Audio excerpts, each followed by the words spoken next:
है कि प्रधानमंत्री नरेंद्र मोदी सर्वदलीय बैठक के बाद क्या कुछ कह रहे हैं। से भी लंबी बात हुई थी। टीकाकरण को लेकर राज्य सरकारों के अनेक सुझाव भी मिले थे। कुछ दिन पहले मेरी मेड इन इंडिया वैक्सीन बनाने का जो प्रयास कर रही वैज्ञानिक टीमें हैं, काफी देर तक उनसे बहुत ही सार्थक मेरी बातचीत हुई है। वैज्ञानिकों से भी मिलने का मौका मिला है और भारत के वैज्ञानिक अपनी सफलता को लेकर बहुत ही आश्वस्त हैं। उनका कॉन्फिडेंस लेवल बहुत ही मजबूत है जी।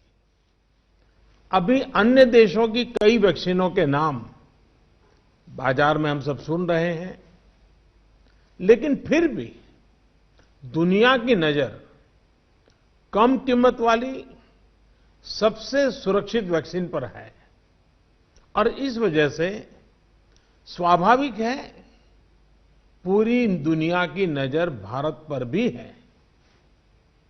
अहमदाबाद, पुणे और हैदराबाद जाकर मैंने ये भी देखा है कि वैक्सीन मैन्युफैक्चरिंग को लेकर देश की तैयारियां कैसी हैं।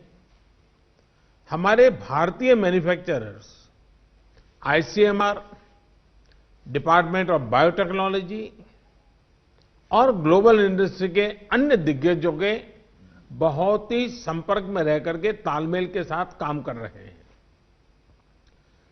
आप एक तरह से मानकर चलिए कि सभी कमर कस के तैयार बैठे हैं। करीब करीब 8 ऐसी संभावित वैक्सीन है जो ट्रायल के अलग अलग चरण में और जिनकी मैन्युफैक्चरिंग भारत में ही होनी है।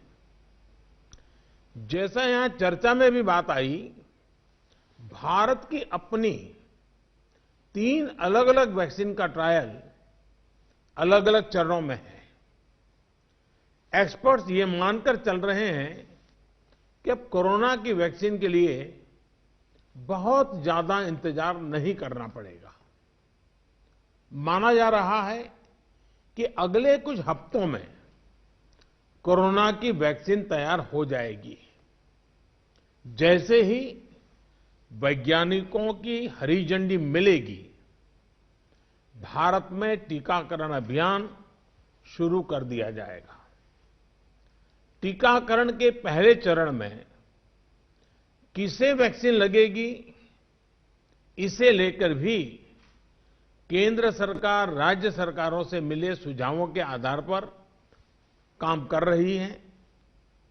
इसमें प्राथमिकता कोरोना के मरीजों के इलाज में जुटे health care workers, frontline workers और जो पहले से गंभीर बीमारियों से जूझ रहे हैं, वैसे बुजुर्ग लोगों को दी जाएगी। साथियों, वैक्सीन के डिस्ट्रीब्यूशन को लेकर भी केंद्र और राज्य सरकार की टीमें मिलकर के काम कर रही हैं।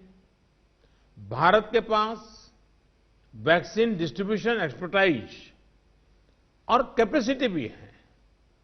दुनिया के अन्य देशों के मुकाबले इस क्षेत्र में हम बहुत बेहतर हैं। हमारे पास टीकाकरण के लिए दुनिया का बहुत बड़ा और अनुभवी नेटवर्क भी मौजूद है। इसका पूरा लाभ उठाया जाएगा।